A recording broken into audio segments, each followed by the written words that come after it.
All right, everybody, what's up? I see a few people are starting to join. We are doing a really awesome Q&A with actor, writer, and comedian Stephen Kramer Glickman. So we're going to get started with the interview in just a few minutes. I do want to remind everybody that if you have questions of your own, feel free to put them in the comments, and I will do my best to ask all of the ones that I see. So we are going to get Stephen in right now.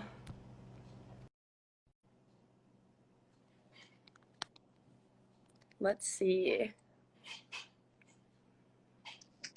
Hello. Hello, how are you doing? I'm good. How are you? I'm good. It's good to see you. Yeah, you too. Thanks for having me on. Yeah, of course. Thank you for agreeing to this. This is awesome. I know a lot of people were really excited about it. So we have a few questions. We're just going to talk about, kind of like your career and some of your life experiences and stuff like that. And then we're going to take some questions from the comments as well. So Awesome. Looking forward to it. first, let's just start kind of chronologically. So stand-up comedy kind of seemed to be your first real passion before all the acting and, like getting your notable role in Big Time Rush. So what got you into stand-up comedy, and do you have a favorite bit that you've done? Well, I was touring the country with a very, very bad musical. And as you do, sometimes when you're an actor, you're trying to make things work. You're trying to make it count, you know. And so you tour around the country doing a bad show just to get out of your hometown. And that's what I did, and we ended up in Los Angeles, and the venue that we were supposed to perform at in LA got flooded, and so we had a month of just like sitting around and waiting to like perform. And the hotel we were staying at basically had a comedy night where comedians would come and perform in our little crappy hotel. And I decided to try it because I had a month to kill. I thought, why not? And so I tried it, and I had a great time doing it. And I ended up leaving the tour, and I stopped doing the show so that I could just do stand up and live in Los Angeles. And I lived with some comedians, and that's how that worked. Oh, that's awesome. Can I ask you what show you were touring with? Oh yeah, it was a terrible musical called A Stoop on Orchard Street, which was basically a continuation to Fiddler on the Roof. It was not good. No one liked it. Um, Every city we went to hated the show, but we were gone before the reviews came out. Where do you live? I live in Ohio, Where in Ohio? in Toledo, Ohio. I don't know if we came to Toledo, Ohio, but I know we did Idaho. I know we did Kentucky. I know we were in Michigan. I mean, we went all over. It was bad. Nobody liked us. Um, so speaking of musicals, I read that you were cast as Shrek in the early stages of Shrek the Musical. And so obviously, like in the early stages, you're working on workshopping the show and kind of tweaking the characters and stuff. So I want to hear about your experience being in the show and, like playing that character, and kind of for those who don't understand the experience of being in a show at such an early stage, like how that was. It was a very interesting experience because the people that I was working with were much bigger in the industry than I was. I mean, I was brand new at the time. I was just a kid. And by kid, I was like 26, 27 years old when I started working on it. And, I was, trying to, learn what it's like to be a professional. And, to me, a professional showed up, on time and left, at the end of the day and worked on their stuff overnight. That's what I thought that was. And then I got the job and learned that it was so much more, that I would have to show up an hour to 2 hours before everybody else and warm up my voice and be ready, have breakfast, and have the energy to be able to make it through the full day. And, and then, also you know, in the evenings I would go and watch other Broadway musicals to like see how other people were doing things on Broadway, not as a just a viewer, but as like a future cast member of to see kind of how things really worked. And then every day of the week I'd come in and work with Jeffrey Katzenberg, was who created DreamWorks, him and Steven Spielberg and David Geffen. They'd be in our rehearsals with Sam Mendes, who is one of the most famous directors in the world. And it was intense, man. It was an intense, extraordinary, wonderful situation, but very, very intense. Yeah. I definitely learned a lot, and I learned how to be a professional. You know, I learned how to work. You know. Yeah, definitely. Kind of going along with that, like, what was the timeline? Because I know obviously the show ended up going to Broadway and stuff. So, kind of, what was your timeline of involvement with the show? So I was cast in late 2006, beginning of 2007 is when I was cast, and then I worked on the show for approximately a year and a half to 2 years, on and off. I worked on the show. I did the Broadway reading of it, and then the Broadway workshop, which was like a Broadway workshop is where they figure out how much money they're going to need to put on the show itself. So they're testing out big giant set pieces. They're testing out the makeup. They're testing out songs. And so you come into work and they give you a new song and you learn the song, you perform it for the producers, and then sometimes they throw the song in the trash and start over from scratch. And other times, you know, the song that you sing is the one that ends up in the show. Most of the stuff that I sang, though, in the readings and in the workshops, most of it did not make it to the Broadway stage. The opening number was the same the entire way through, but like even like some of the best and most beautiful songs in the show were cut because either the producers got bored with it. It's not typical. Usually a few things will change while doing a Broadway show. A few things might be adjusted, you know, through doing a show. But this was DreamWorks' first musical, so they really hammered the writer and the creators of the show. Right. Absolutely. Yeah. And especially you were talking about how they were working with the makeup and stuff. Obviously playing Shrek, there's a lot of like prosthetics and, you know, a lot of crazy makeup that goes into that. So what was that like? So for about 3 days out of the week, I would sit in a chair for about six to 8 hours, having doing prosthetics, having prosthetics done on my face, and they would do that. They did that for a couple weeks, where it was like every couple of days we would do another giant makeup test, and then I'd have to go and perform. I'd have to go perform it with the makeup on, and slowly they started figuring out they could use less and less makeup. But the first makeup test of me in those prosthetics, I look like I walked right out of the animated film, and it is super gnarly.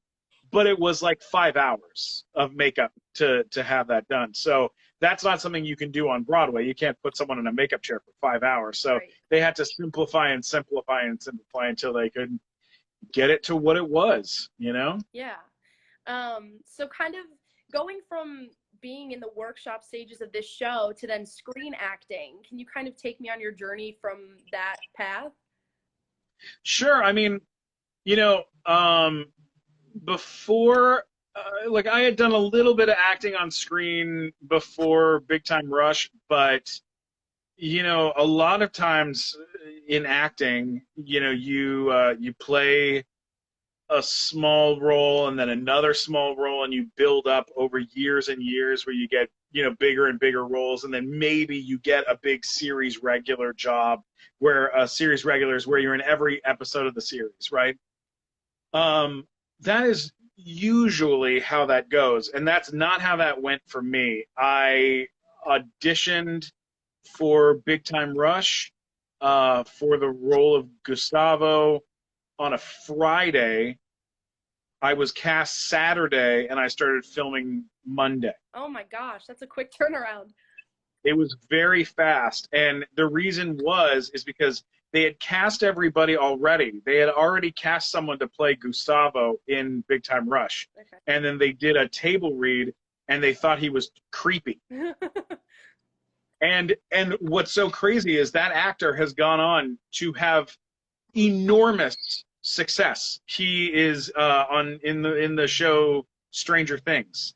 He's the guy who is in the shed. He has a beard, and he's like the techie guy that's like knows everything. Like he's like a like the science. He's like a scientist. Um, his name is Brett Gelman. Okay. And he has gone. He's been in a bunch of Will Ferrell movies. Wow. He's had his own TV shows. He's a big deal. And I'm a massive fan of him. But thank God they thought he was too creepy to play the part, because it opened it up, and it opened it up at the last minute, so I was able to get the job. Yeah. And then like the big thing I had to learn, the difference between stage acting and acting on camera, is they tell you there's a term called marking it, where they say, all right, we're going to rehearse, so just mark with your voice. Mm-hmm. And I didn't know what that meant. And also I was a little proud. So they would say, mark it. You don't have to give a full performance. And I would go, no. I'm a stage actor. Everything is a full performance. And so I would perform yelling and screaming, top of my lungs, shaking the walls, just doing everything.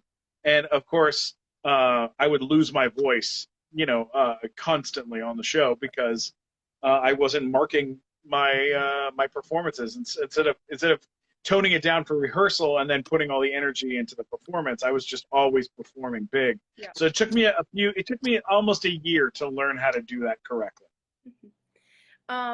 So kind of more generic question. What was it like playing such a memorable role on the show? It's a fascinating, weird thing. I get asked about Big Time Rush probably a couple hundred times a day, maybe. Like on my Instagram message requests, I get about 200 to 300 messages a day about Big Time Rush. Oh my God. And most of them I try to answer, some here and there, but it's very it gets difficult when it's the same question too much, because you're like, God, I don't know what to, I can't produce your band. I'm not a real producer. I'm sorry. But it is interesting having being a piece of people's childhoods, and being a piece of Nickelodeon history is like a significant thing. And I can only imagine, like what it's like being SpongeBob, being Tom Kenny. And like Tom Kenny's been in all sorts of cool stuff, but it's like he will be known as SpongeBob for the rest of his life. And you know what? That's an awesome thing, to be known as something, to be known as Gustavo. And the thing is too, it's like I don't underplay my the character or the significance, because so much of the character was built off of my own style and my own thing. It's such a meld between me and him, that it's very, like, my wardrobe in my home is a lot of stuff that he would have worn on the show.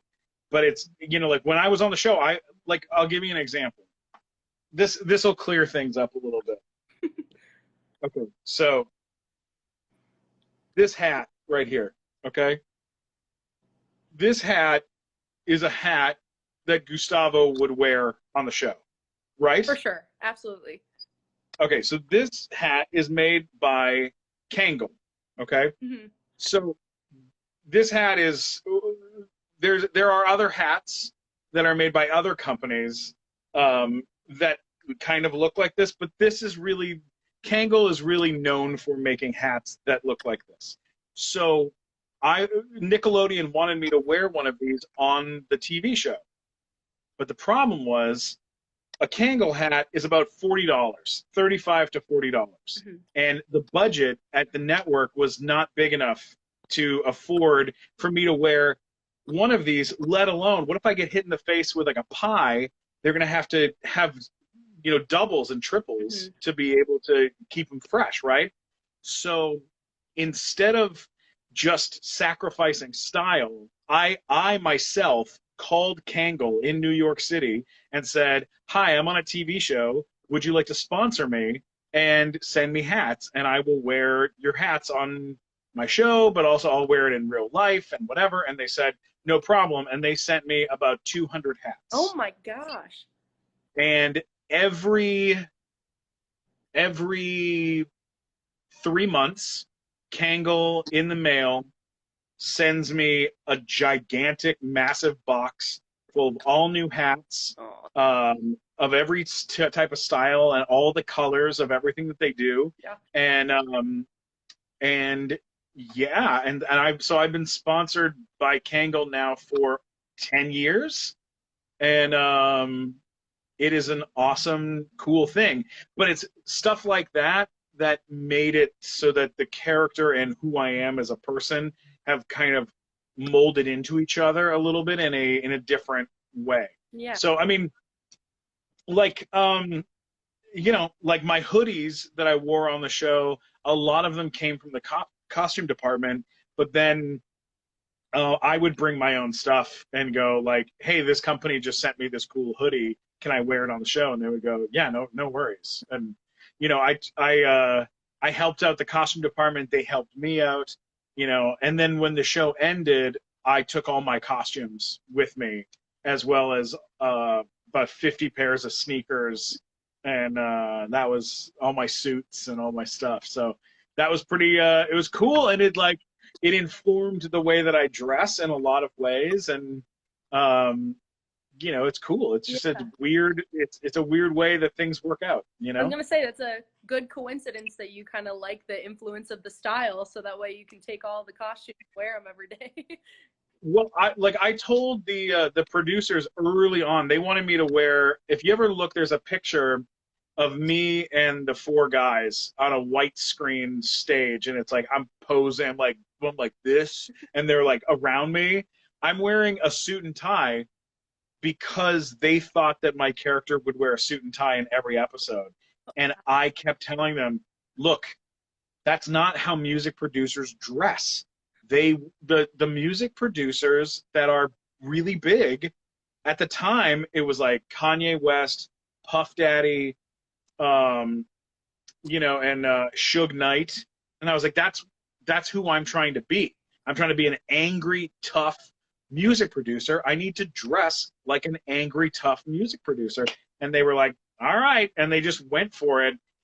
And thank God they did, because it made a much more interesting character than me just wearing a fucking boring suit and tie. Right. Sorry for the language. You're fine. You're fine.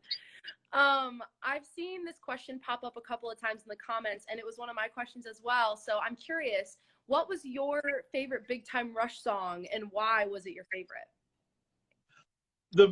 I think the two best Big Time Rush songs ever written are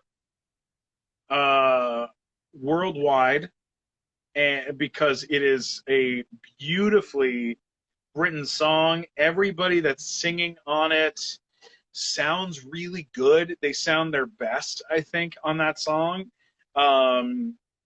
It's got a great bridge to it. The bridge to the song, that "Wherever the wind blows me, you're the one and only girl on my mind." It's just great. It's like got a nice flow there. And then the other one, Count on You with Jordan Sparks is probably their best song. It was the best music video for sure. I mean, shot gorgeously, and Jordan is a phenomenon. I think the best unreleased song is Paralyzed, because Paralyzed was only in the show, never released on an album. And I'm pretty sure it was never released on an album because they just thought it was too badass and it just didn't fit into the rest of it. But I love that song. That was awesome.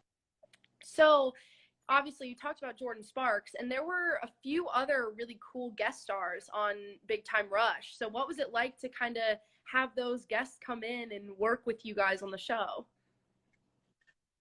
I mean, you know, some of it was really cool. Some of the guests came from all different sorts of things.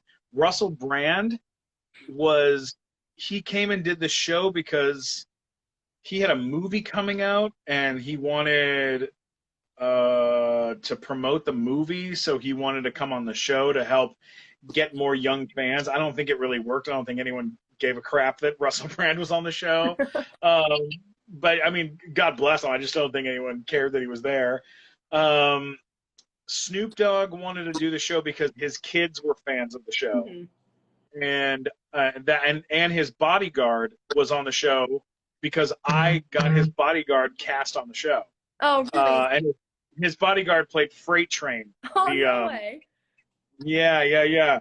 Actually, interesting story. God,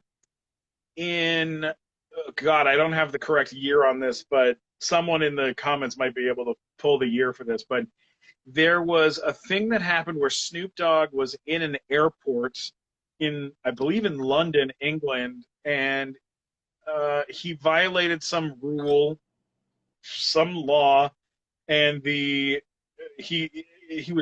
had pissed off the police, and so the police in the airport tried to attack Snoop Dogg, and they were trying to hit him with billy clubs. And Freight Train, who was from the show, in real life his name is Big Keys, or Stephen Keys. He put his body around Snoop Dogg and then took all the hits from the police until they finally were able to pull them off of him. And I think they took Stephen Keys to jail, or they took Snoop to jail. I'm not sure which one, but one of them went to jail for the night, and then they got bailed out, and then they had to leave England. And that guy, Freight Train, Stephen Keys, is a real bouncer. Like, he's been a bouncer for like some of the most famous people in the world. I'm pretty sure Britney Spears at some point, and like people, other big rappers and singers and stuff. But he's been with Snoop. It was 2006. Thank you. That's when that happened. 2006. Very, very scary. So he's been a good friend of mine for a long time. So I got him cast in the show, and then I also helped them cast Bobby Lee from Mad TV in the Big Time Reality episode.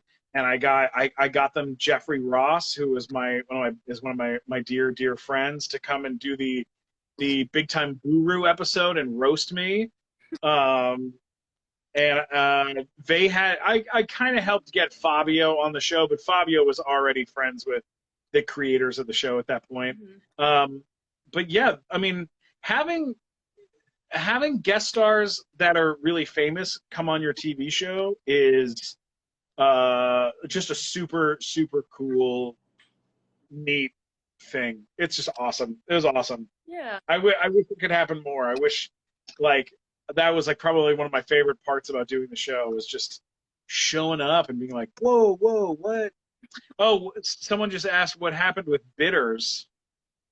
I don't know. I don't know what happened with Bitters, but he is a very talented actor. His name is David Higgins. And he was on American Horror Story, I think, last year or the year before. All right, back to you. No, Sorry. You're fine. Another question that I've seen a few times is, do you still keep in touch with the guys from BTR and with the rest of the cast? Yeah. Mostly, I talk to Kendall about once every 2 weeks. Mm-hmm. I talk to Logan about once a month, and I talk to James about once every 2 months. And then Carlos, it's like once a year. Like we're not as closely in touch, and that's only because he lives very far away from me, and he has 2 kids, and him and Alexa are so happy, but they're very busy, Mm-hmm. and they also most of the time are on a cruise ship, so the communication is probably a little harder. But the one that I'm the closest to is probably at this point, Kendall and Logan are the ones that I communicate with the most. Um, Kelly, Tanya, who played Kelly on my assistant on the show, her and I talk pretty frequently. And I just worked with the mom, with Shalyn Cates, who played the mom on the show. We just worked together 2 weeks ago on a big like PSA thing.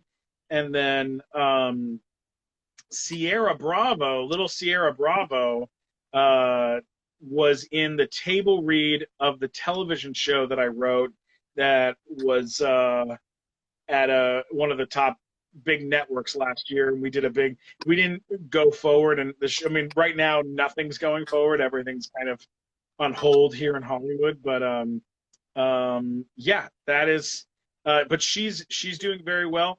The big thing that's going on with Sierra that I think most of the world kind of knows at this point is she is playing Tom Holland's girlfriend in Tom Holland's new movie that he's doing. Mm-hmm. So that was pretty rad news. Aaron Sanders and I have spent probably the most amount of time together since the show ended. We've hung out and had lunch, and we're very good friends, and we live very close to each other. I think we spent Thanksgiving together one year. And then Matt Reedy, who played Griffin, him and I hung out a couple times, but he has also moved away. I believe he's in Atlanta at this point, or somewhere else like that.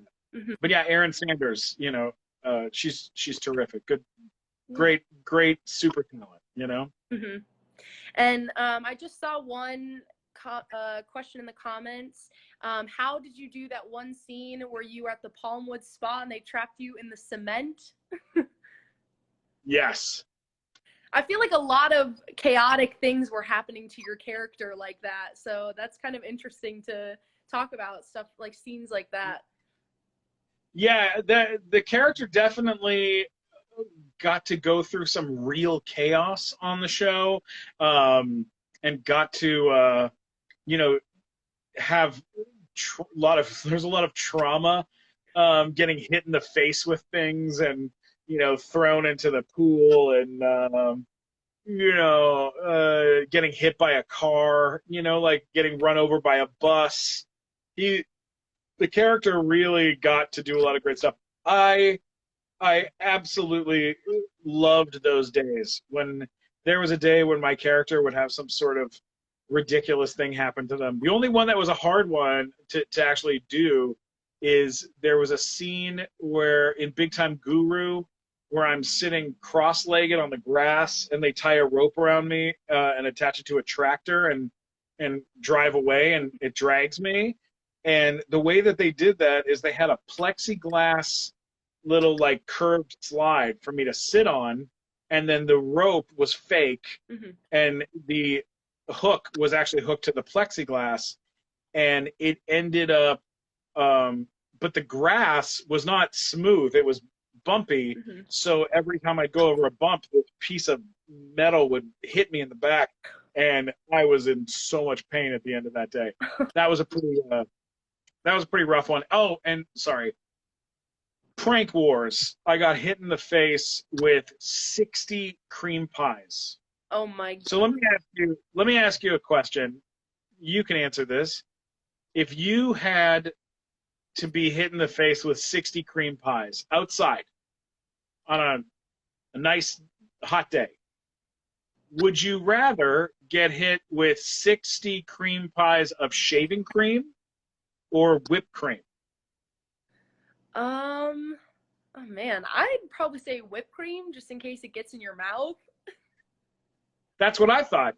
What I did not realize is whipped cream is made of milk, Right. and it was 100. It was 106 degrees out. Oh my gosh.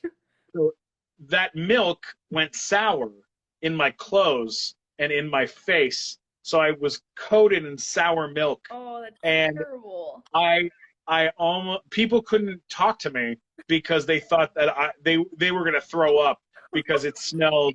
I smelled so bad, and I showered everything off, but it was days to get it to not smell bad anymore. It was gross. It was bad. So, out of all of the memories that you have from the show, what has been the most, or what was the most memorable moment of filming Big Time Rush? Probably the most memorable moment from the entire run of the show was um, in the middle of the first season. We did an episode where the guys sang Halfway There, and we didn't know if we would get a second season. We didn't know if the show would be a success. It hadn't come out yet. So we were still shooting and the show hadn't come out. So we were kind of like, when they sang Halfway There, our entire crew and cast was in tears. Like literally just weeping, watching them perform, because we were like, man, this is halfway to the end of the season. Like it was actually the halfway point of our season. So we were like, this has been so much fun. I don't know what's going to happen next, but I hope something good happens, but we didn't really know. And it was an intense moment on set. Everyone felt like, man, oh man, everyone really wanted something big and good to happen. But then the show came out and it was a monster. It was like it was the biggest premiere in the history of Nickelodeon television by a lot. Like it wiped iCarly and Drake and Josh across the floor. Like Yeah. no television show on Nickelodeon has ever had the opening numbers that we had on our pilot opening. I think our pilot did 14.9 in the ratings, which is like the numbers that like the Super Bowl gets Oh, or the Oscars gets. And then our first episode, in the first week of our first episode airing, just in repeats, 35 million people around in America, just in America, 35 million people watched the show. So that's insane. That is an outrageous number in comparison to other television shows. And no shade on anybody else. It was just like we were like, oh my God, what has happened? And then immediately after the show premiering, we all got the call. We were on set and they came running onto the set and said, we just got picked up for another 9 episodes for first season. mhm. And it was like suddenly our halfway point was no longer the halfway point. And that was really cool. It was amazing. It was an amazing experience. Super cool. Absolutely. I have to admit, I have seen Big Time Rush in concert twice. No, you have not. I have.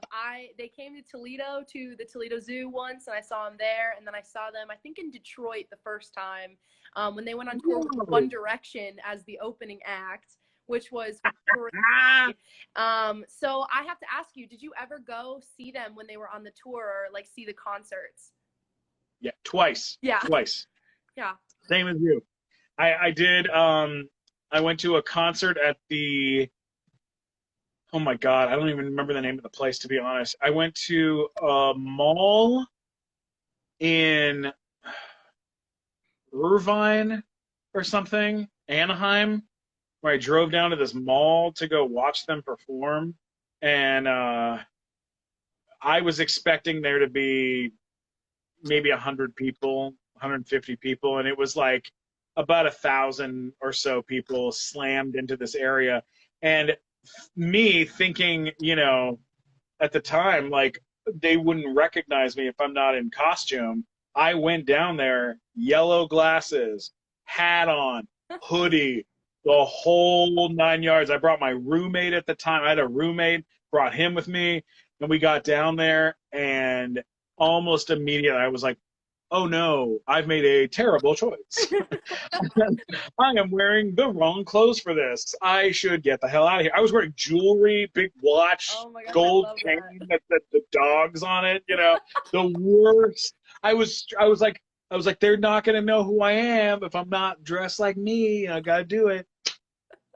No, That's no, awesome. yeah. So that was the first time. The second time I went to go see them, I went with the creator of what's the his TV show, Two and a Half Men. I went with the creator of Two and a Half Men because at the time I was writing a television show, like I thing, and I that he was interested in doing with me and Logan.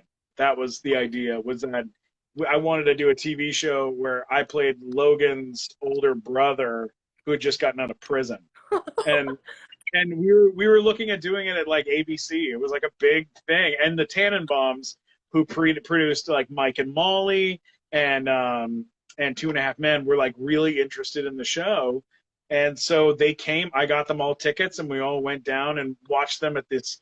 I think at the Irvine Spectrum or the Irvine Convention Center or something like this, and it was thousands and thousands and thousands of people. And in the middle of the show, Logan called me out in front of the audience, and everyone turned around to look at me, and I was inconspicuous, baseball cap, sunglasses, like, just trying to chill and watch the show. You can't really do anything like that. Right. Yeah, so only twice. Yeah. Mm. So kind of now moving away from Big Time Rush, I want to talk about some of the other film and television projects that you've been a part of. So Sure. can you tell me just about a few that you've been really proud of that you've done over the years? Yeah, I mean, currently, right now, if you have Hulu, you can go and watch me as Pigeon Toady in the 2016 animated film Storks, which I'm in with Andy Samberg and Jennifer Aniston and Key and Peele and Kelsey Grammer. And I'm one of the leads in that. I got to work on that for 3 years. And Phil Lord and Chris Miller produced that, who produced Into the Spider-Verse, and Nick Stoller and Doug Sweetland directed it. And I got to work with Brad Lewis, who won the Oscar for Ratatouille, and everyone that I worked with on Storks is so amazing. It's like it was the best job I've ever had in my life, like 100%. And look, Big Time Rush is an extraordinary thing. It did amazing stuff for my life, but working on the Warner Brothers lot, where every single person in the room is 50 times, 100 times more famous than you learn so much. And when you make Kelsey Grammer laugh, you're like, this is it for me. Like, I don't ever need to do anything. This is everything, And like as a child, like as a kid, that was my dream. Was my whole life was to be in animated movies, and not only did I get to like have the dream of being in an animated movie that was a big thing we made $180 million, like a big movie. I also got to sing in the movie, which was really cool. And I got to do a scene where I play all 4 characters in the movie. And there's only 4 characters in the movie, and I'm talking to myself, doing all these other voices. And like, as a fan of like Robin Williams and Eddie Murphy and stuff like that was like a huge piece of my life. So that was awesome. And then if you have Netflix, you can watch a movie that I'm in called White Fang, which I made a year and a half ago with Nick Offerman from Parks and Rec, Rashida Jones from Parks and Rec, and Paul Giamatti, who's, a legend. So that was a super cool experience. That's on Netflix. And yeah, I've gotten to work on a couple cool things. I was in Stuck in the Middle. I got to do that show at Disney Channel. Mm-hmm. That was kind of a neat experience. And I love acting and making things and doing stuff whenever I can. I try to jump in and do whatever I can, you know? Yeah, absolutely. So right now with your career, what is kind of your main focus? Like what projects are you working on now? Obviously things are kind of halted with the coronavirus and everything with the pandemic right now, but what were you working on before all of the chaos broke out? So right before the big shutdown, I was I was writing a television show with, and my executive producer on the show is Mel Brooks, who's, you know, one of the greatest people in history, let alone one of the greatest people in the industry and history of the business. And so I got to spend a little over a year developing a show, you know, with him at his office, and then actually writing it, you know, writing on it and working on it was an amazing thing. And when this pandemic is over, you know, I'm looking forward to trying to see what happens with it and where it gets to go. But that's what I was doing right beforehand.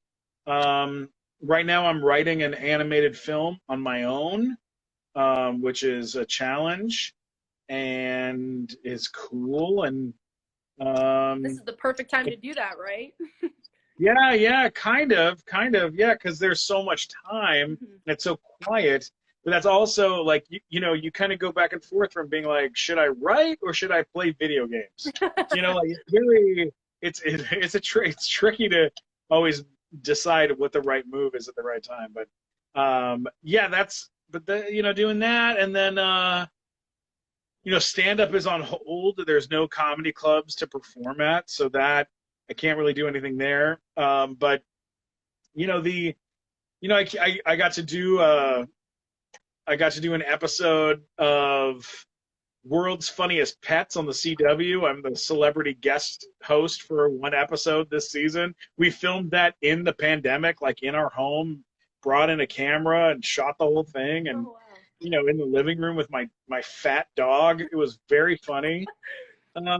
So yeah, you know, just kind of doing all sorts of stuff. Right now, I'm also doing this thing that is insane, by the way. It's insane. So basically, a toy designer that I know made a design of me as a music producer, pointing and yelling while wearing a chain that says dogs. And I'm wearing this hat in it, the glasses, the whole bit, and it's a toy. It's like a 4-inch like figure. And the guy who designed it designed a lot of toys for Star Wars and for other big lines. And we're trying to figure out right now if we can get the rights from Nickelodeon to be able to sell it mass produced, like at, you know, Hot Topic or Spencer's Gifts or things like this. Or if we can't get the rights, then we will most likely print, we'll make 50 of them, and I will hand paint them, or get some different artists to like do their own painting version on them, different colorways, stuff like this, and then we'll sell them as art pieces on my eBay, and that'll be the end of that, you know. But I mean, trying to get the license would be really, really cool. I think that's a big push, you know, to try and make that happen. Absolutely. You know? So you also told me that you had a new stand-up album. So yeah. Can you talk a little bit about that and tell people about that album? Of course. Yeah, the album is called Voices in My Head. It was released by 800 Pound Records, and it took me about we'll say about 3 years or so of working on my stand-up to kind of pull together the full album. And that album is available on Pandora and SoundCloud and iTunes, and it plays on Sirius XM on all the comedy channels. And it's really funny. I do a lot of impressions on it, and it's it's a fun piece of work. It's pretty cool. Yeah, absolutely. So kind of stepping away from the career era and going toward kind of like life experiences, what is something about you that no one else knows? Cool. Something about me that no one else Or knows. something that's unexpected about you? I have a massive toy collection. Um, I own in my office, my home office alone, I probably have 400 to 500 action figures in my little home office. And I've built and sold like little sets for toys. I'm like really into like making, like little scaled up models of stuff. Um, I like nerdy stuff a lot. Comic-Con and things like that, Star Wars. I have a lot of robots in my home, and um, you know, a weird thing that I have. Um, I've got like I have Pigeon Toady, the character I played in Storks. I have a 5 foot tall mascot costume that was worn at the premiere. I have it on a mannequin in my living room. Oh, wow. Um, Another thing not everybody knows about me, I'm Jewish. And I'm very like outspoken in the Jewish community, and I try to like do things in my community, but also not only just in the Jewish community, but also just in my community here in Los Angeles. I work very hard every year to put on a charity event with my podcast, and we've raised over $72,000 for Children's Hospital Los Angeles. So that's not something that I really talk about very often, but it is something that I'm that's a big part of who I am is trying to do good things for my town, Wow, awesome. That's amazing. And finally, I want to ask you what your biggest piece of advice would be for your fans and just for people in general. Biggest piece of advice, I'd say don't underestimate empathy. Like that is a skill and a part of who we are as people. And if you have uh if you have the ability to have empathy, not everybody does, and those people are called psychopaths. No, I'm just kidding. But that's not no, that is true, I believe. But if you possess that in your heart as a person, then when you talk with someone or like you judge someone because of something that you're kind of like, oh my God, this person is so obviously awful. Like I was on a TikTok live thing and somebody started slamming Justin Bieber and asking me how much I hate Justin Bieber. And I was like, where do we come off to having any concept of what it's like to be Justin Bieber? Like there's almost no one on earth that has lived a similar life to that person. So like, yeah, if he does things that you're not a fan of or whatever, then sure, hate away, have your issues and stuff. But just like anybody else in this world, like you have to try to understand where people are coming from and what people's story is and what they've had to deal with in their own lives that have maybe led them down the path to be the way that they are. Like realistically, I know that's not always the easiest thing to do, but it helps us from, less Karens, less Karens in the world. We need less of that, and we need more understanding. And also, if you have the ability to do something for your community or for people that are less fortunate than you, and you don't do that, I think you're making an incredibly big mistake. And I think like capturing those moments of giving on social media and stuff like that is kind of a bullshit move a little bit.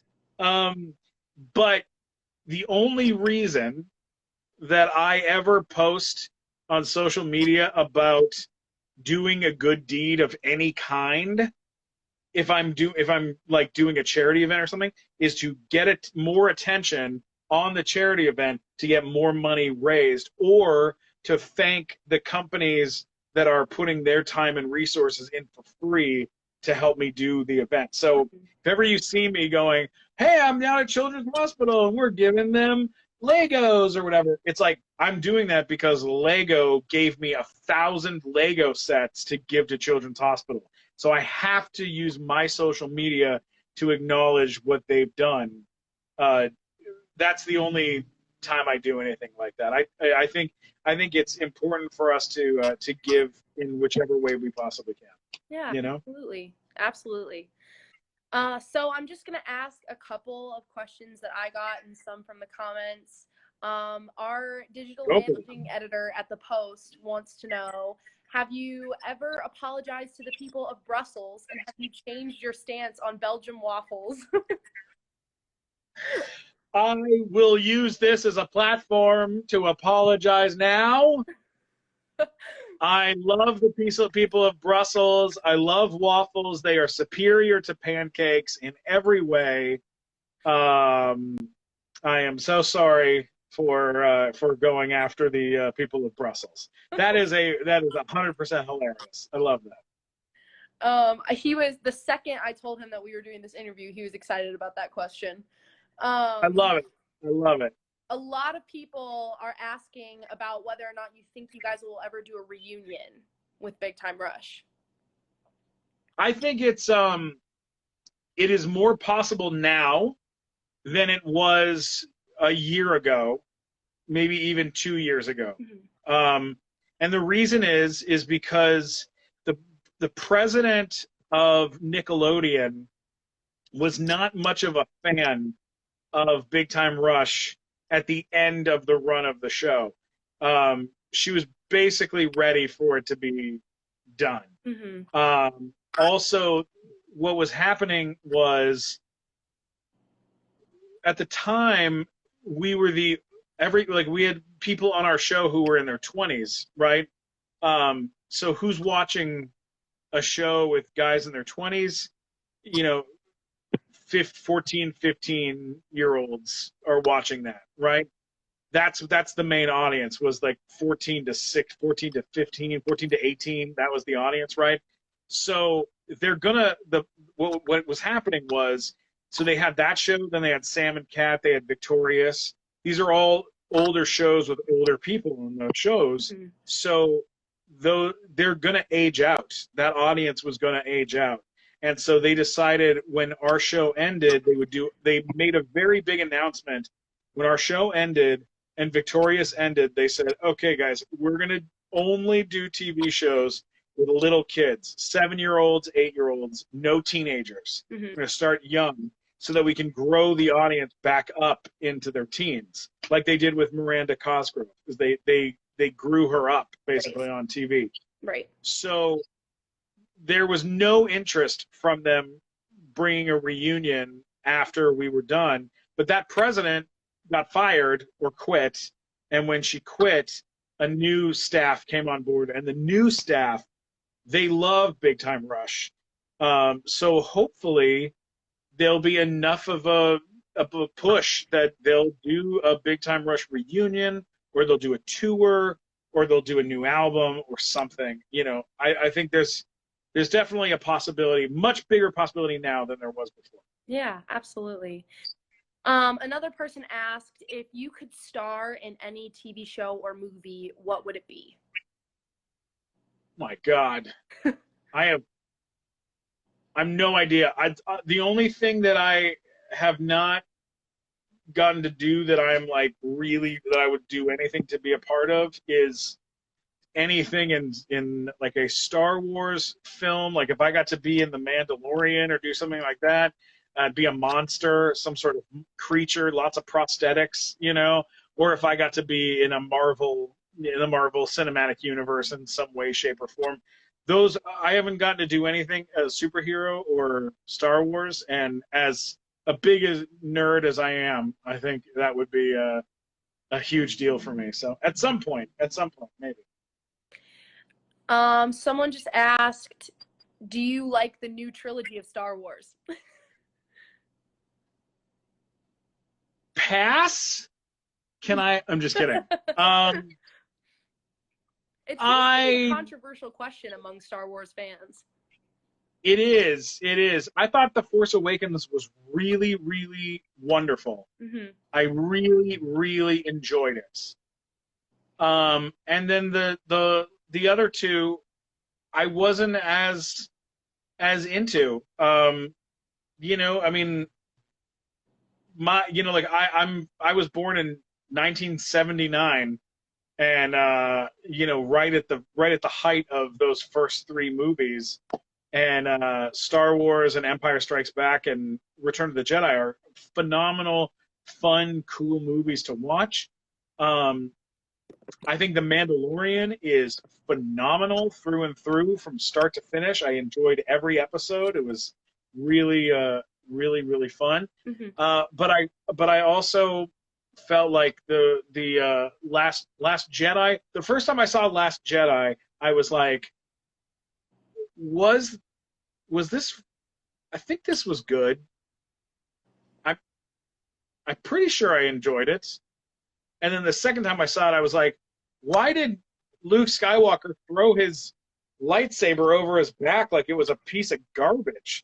Like, I was like, that kind of goes against everything that Star Wars means to me. Mm-hmm. And I was like, is it just me? Like, why did that happen? And then the third time I saw it, I was like, oh, I did not enjoy this. And then when I watched the final one, the Star Wars Rise of Skywalker, I went to see Star Wars Rise of Skywalker at the first showing, opening night, at the Chinese Theater, which is the biggest theater in Los Angeles to watch a movie in. I watched it with about 200, 300 people that had lightsabers in their hands, raising them up in the air. And it was absolutely the most beautiful, fun event. I enjoyed the film, but I don't know if I'll ever watch it again. I watched it one time. I enjoyed it. I didn't overthink it. I just watched it, and that's not typical for me when it comes to Star Wars. Usually I'll watch them 100,000 times.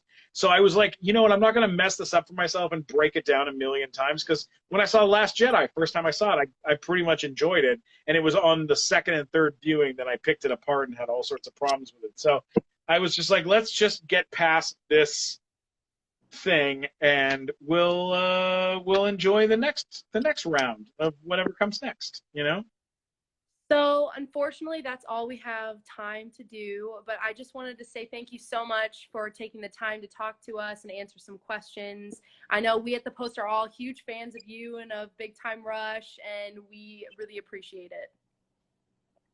Well, I really appreciate the chance to sit down with you and chat on this Sunday. This is a nice day, and it feels good to be able to sit and have a real chat.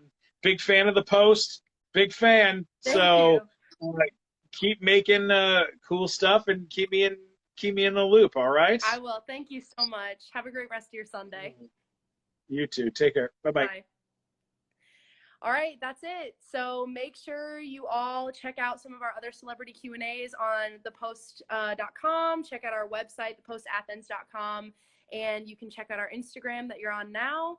And we've talked to some other people like Scott Patterson, David Sutcliffe. We have a Q&A from Nikki Blonsky coming next week. So thank you all for tuning in, and I hope you have a great rest of your Sunday.